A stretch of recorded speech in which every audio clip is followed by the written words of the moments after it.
Hello, everyone. It's Mrs. Wallace. How are you? I'm just doing this quick second part of the Rise of Vargas video just to help you out with the reading in case any of it is confusing. So a few things, I think I glossed over this middle question, how did Vargas, well, he's provisional leader, really extend his power? And it's pretty straightforward. He is going to replace some of the state governors and really create some infrastructure that's mostly loyal to him. So this kind of puts in place a whole bunch of new groups, not just coffee planters, but other groups that are seeking, political power, basically like a bourgeoisie, industrialist class, upper middle class.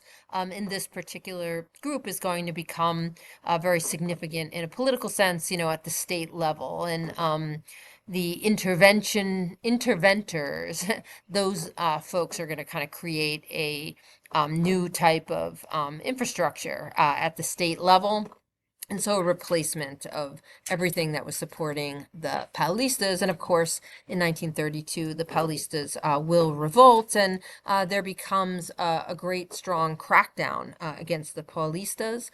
We do, however, see Vargas gain an elected power after 1934. So there is a change of the constitution in Brazil in 1934 that becomes significant because there's enhanced powers for the executive branch. And so we're seeing kind of a leader that is becoming more autocratic, and has sway over many of the states because of this new infrastructure that's in place. So very big kind of change from this like state-led system to something that's going to be much more central government oriented. And we also see some threats to Vargas, and the threats are coming in a couple of different places. And some of that, he has a very big following, but the following is very diverse, all kinds of groups of people, people who are poor workers, but also people who are industrialists. He's got a variety of different people attached to him, but there's also kind of a group on the right, led by a writer by the name of Salgado, that's very much a fascist movement, very much influenced by right-wing policies that are coming out of Europe. We also have a, kind of liberal slash, communist group that is coming out of Luis Carlos Prestes, so a different Prestes than the name mentioned before, but the ALN becomes a very left-wing political party. So there's going to be kind of threats to Vargas from both the right and the left. And in both cases, there will be bids for these parties to take over. And in every single threat, Vargas is going to respond with greater power against a dissent. The first group that experiences this is the Prestes party. So that one's kind of eliminated. Then the threat will come from the right. In 1937, there is a plan called the Cohen Plan, and it apparently reveals some sort of communist plot. And this gives ground for Vargas to make a very significant change.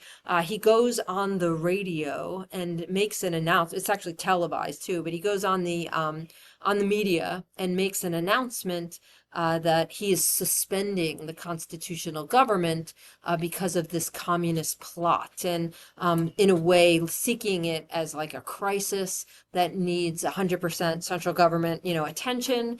And this is laced with a lot of anti-Semitism because it's a very fabricated plan. So it's kind of built in this, now what historians believe is kind of a lie, but the plan creates the pretext for Vargas taking on essentially a dictator role and enables him to rule long beyond, his term would allow. So that becomes significant. And it's at this time that Vargas, announces Estado Novo, which is really the kind of new state. And we do get a very significant set of effects. So this is where historians tend to really disagree about the legacy of Vargas.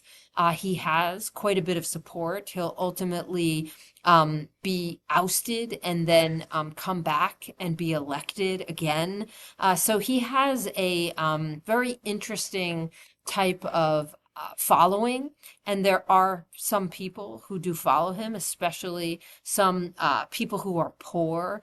He does have a following among some of the poor. Some of his appeal is that he institutes some like left-wing kind of social safety nets. He also nationalizes quite a few industries and really supports he's not quite socialist by any means, but he's creating kind of this model of like state industrialism. So the state is kind of creating, steel plants and a variety of other things. Like the state is kind of the arm for all of this. The state is behind industrialization, and the state also offers some better plans or rights for industrial workers. So, work week hours, for example, or higher wages. So there's a lot for workers to be thankful for, and that keeps him kind of fairly popular. He kind of takes on some of his, more left-leaning folks wanted, but at the same time, he squelches dissent to an extraordinary degree. He institutes really a good amount of the power. The kind of legislative voice is really reduced to nil, and you end up with incredible control over the media, no voice for unions. So there's very little political freedom, very little political freedom for intellectuals.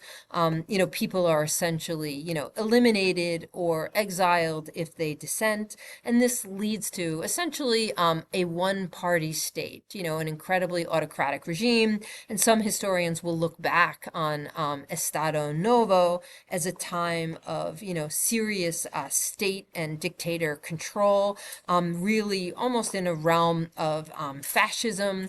There becomes a sense of this kind of one-party system, but there is enough of the kind of support for workers and for the poor, and enough support for like an increased direction of wealth in the economy, that some people really give credit to Vargas for modernizing Brazil, bringing Brazil's economy into a much more, independent space for workers and people who were in facing poverty to have a lot greater access, to economic opportunity. So there's a variety of things that perhaps comes out of this, and you can look at the end of the reading and also, on at some other sources for some of the effects of Estado Novo. Okay, ultimately he will be brought down by some generals who are with him.